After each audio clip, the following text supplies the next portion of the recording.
4 do PET do estado. Então, vamos corrigir essa semana 4, que vai falar sobre temperatura e dilatação. A gente vai lembrar um pouquinho da parte de térmica, temperatura. A primeira atividade aí, fala aí, Ana Alice, de férias escolares, ganhou uma passagem para os Estados Unidos para que pudesse conhecer e se divertir. Buscando algumas informações locais, ela pesquisou sobre a previsão do tempo, que marcava uma temperatura próxima de 41 graus Fahrenheit.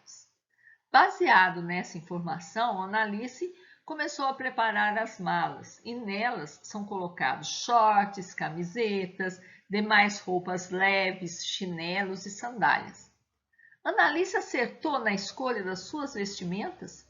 Justifique sua resposta. Bom, Ana Alice deve que não estudou física ainda, né, gente? Então, ela pensa que a escala Fahrenheit, aqui, ó, 41 graus Fahrenheit, equivale a 41 graus Celsius. Se fosse isso, seria bem quente. Mas eu coloquei um termômetro aqui de lado para vocês já poder ver, né? A escala Celsius é bem diferente da escala Fahrenheit. A escala Celsius ela tem como pontos fixos o ponto de fusão da água e de ebulição, de fusão e de ebulição da água. Então, 0 para ponto de fusão e 100 para ponto de ebulição. E ela é dividida em 100 partes. Tranquilo, uma escala assim, muito legal para a gente usar, ainda mais no nosso sistema de numeração é decimal. A escala Fahrenheit é uma escala usada em países de língua inglesa.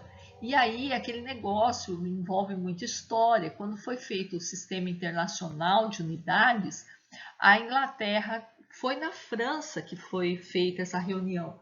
E a Inglaterra não era muito, tipo assim, a Inglaterra é a ilha que a França sempre quis ter, e a França é o pedacinho de continente que a Inglaterra sempre quis ter, então era uma rivalidade bruta, não foi, a Inglaterra não foi nessa reunião e não aderiu ao Sistema Internacional de Unidades, ela custou a entrar nisso aí. Então, ela continuou. E a escala dela, então, continuou sendo uma escala bem antiga, apesar que a escala Celsius não é do Sistema Internacional de Unidade, viu, gente? Não vão confundir, não estou falando que a escala Celsius é do Sistema Internacional de Unidade, não. Mas a escala Fahrenheit, o sistema dela ainda é da época que se fazia contagem de 60 em 60, sexagenal, tipo hora, minuto, graus de ângulo, né? Grau, minuto, segundo. Então, era nesse sistema ainda. E o que a gente tem que fazer? Para a gente poder responder, justificar a nossa resposta, a gente tem que falar quanto que corresponde na temperatura que a gente usa.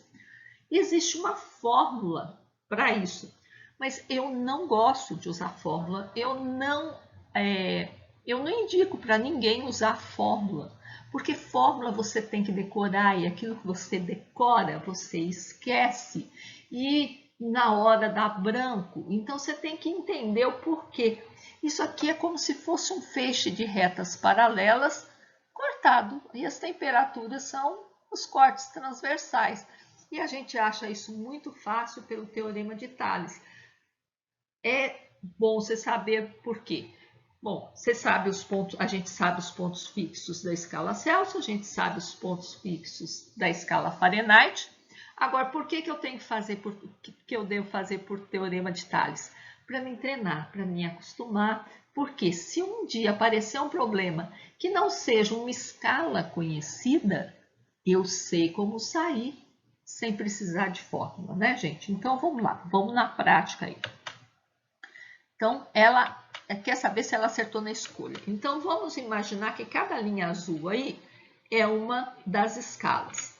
Então, a primeira Celsius, a segunda Fahrenheit.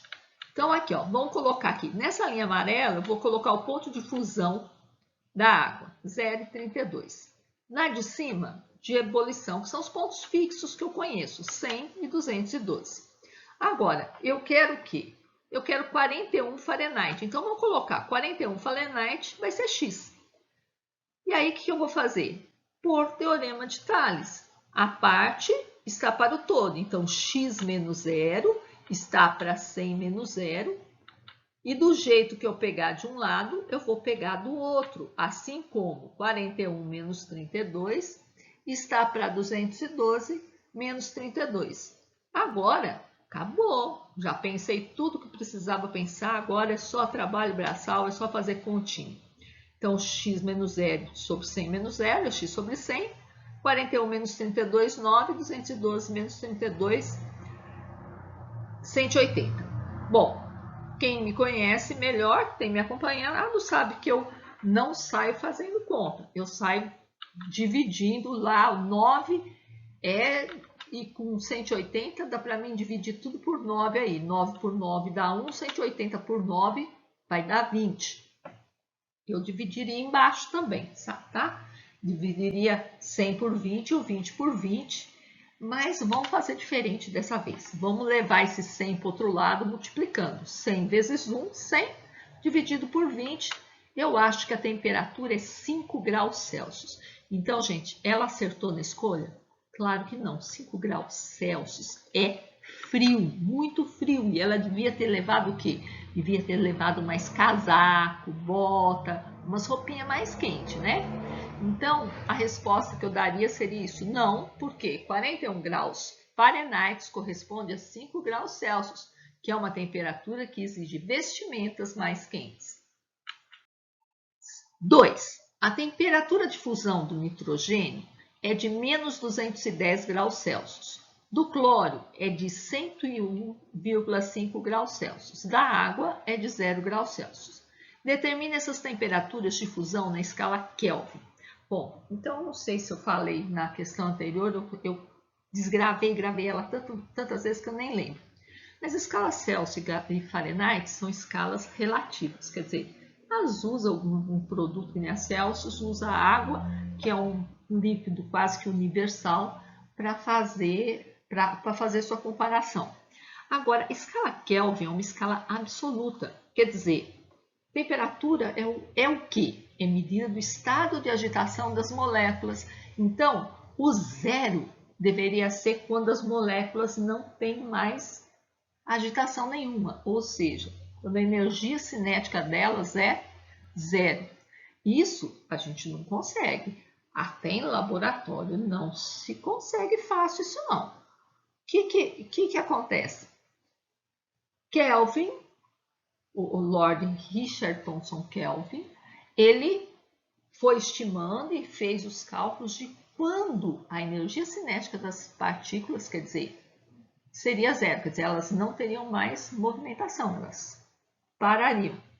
E ele achou, então, que isso aconteceria em menos 273, acho que 0,1, mas a gente arredonda aí, menos 273 graus Celsius. Então, a menor temperatura possível é 273 graus Celsius. O que ele fez? Ele fez uma escala absoluta, porque principalmente lá na físico-química, quando você vai, às vezes você vai ter temperatura no denominador, você não pode ter zero no denominador.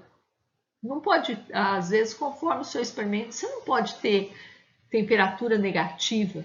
Então, eu precisava de uma escala, se precisava para a ciência de uma escala absoluta, de uma escala que só tivesse valores positivos. Então, Lord Kelvin fez o favor de fazer esse estudo. E ele fez, então, a escala Kelvin, que é uma escala absoluta, que é a escala do Sistema Internacional de Unidades, usando a escala Celsius. Então, ele fez o quê? Ele vai só, vamos tirar os dados aqui, né? Ele vai só somar 273 na escala, na temperatura Celsius. Então, geralmente, a temperatura em Kelvin, a gente, em vez de representar pela letrinha θ, letra grega θ, a gente representa pela letra T maiúsculo. A outra temperatura, a gente representa geralmente pela letra θ, porque se você for usar a letra T, se for usar T minúsculo, já tem tempo, que geralmente é muito usado, que usa o minúsculo, mesmo o T, se for maiúsculo, tem período também, tem trabalho, tem muita coisa. Então, Para ter certeza das coisas, a gente usa o θ. Então, é só a gente pegar essa temperatura em Celsius e somar 273. Vamos lá. Menos 210 mais 273, a gente acha que a temperatura absoluta do nitrogênio é 63 kelvins. Do cloro, menos 101,5 mais 273, a gente acha ela 171,5 Kelvin. Da água, 0 mais 273, a gente acha lá que a temperatura da água 0 graus Celsius corresponde a 273 Kelvin. Agora 3 vai falar sobre dilatação. Você pode notar que um pedreiro, ao assentar uma cerâmica, deixa pequenos espaços entre as cerâmicas. Aqui, ó, fica sempre uma frestinha, né? Chamados de fresta de dilatação. Analogamente, uma linha férrea, os trilhos são formados por barras de metais, aqui ó, geralmente são barras de metais, e entre essas barras existe também esses espaços vazios, sempre eles deixam um espacinho aqui, denominados frestas de dilatação. Baseado em seus conhecimentos, explique o motivo da existência desses espaços vazios. Bom, gente, então o nome já fala, é fresta de dilatação. No verão, eles ficam menos visíveis e no inverno, eles dão mais espaço, né? Por quê? Por causa da dilatação. Antigamente, quando não se fazia, não se deixava essas frestas de dilatação nas ferrovias, a gente encontra uns trilhos tortos assim, igual na imagem aí que eu fui buscar para vocês. Uai, aí você pode pensar assim, mas que povo burro colocou... Não, é porque o trem dilatou e foi até deformar, né? Então, a resposta aí seria: as frestas de dilatação são espaços deixados propositalmente para que, quando o material, devido à variação de temperatura, sofreu dilatação. Então, já é a propósito. Sofreu dilatação, ele não vai arrebentar. Se você não colocar, por exemplo, você coloca no piso, ele já... às vezes vocês já ficaram sabendo, já aconteceu na minha casa, do piso, apesar da fresta ser pouca, um dia muito quente, arrebentou o piso assim, subiu tudo, estourou tudo, né? Porque não teve espaço para dilatar. Então vamos em frente aí, que na 4 é uma questão do ITA, uma questão fácil, simples, né? Não é estilo ITA, não. O vidro Pirex apresenta maior resistência ao choque térmico do que o vidro comum. Por quê? Então, Pirex, gente, Pirex é marca, tá? Então, quando começou o Pirex, eu era criança pequena lá em São Paulo, e tudo que era travessa que podia, em forno, em geladeira, chamava de Pirex. Pirex é um vidro temperado, né? Que ele aguenta muito essa variação de calor. Então, por que ele aguenta muito?